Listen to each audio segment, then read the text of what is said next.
নমস্কাৰ বন্ধু বান্ধৱীসকল, আজি মই আপোনালোকলৈ এটা ৰেচিপি আগবঢ়ালোঁ। কেনে লাগিল ক'বচোন।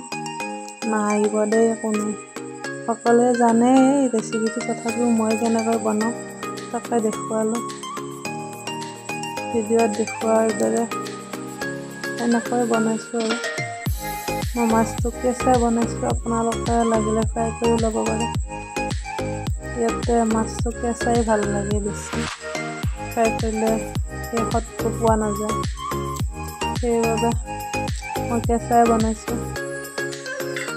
আপোনালোকে দেখিছে ঘৰত যিখিনি ডেইলি মছলা ইউজ কৰোঁ সেইখিনি দিলেই হ'ব, বেলেগ একো প্ৰয়োজন নাই। কিন্তু ইয়াতে অলপ সৰহকৈ জালুক আৰু জিৰাৰ গুড়ি দিব, দিলে ইয়াৰ সোৱাদটো বেছি ভাল হয়।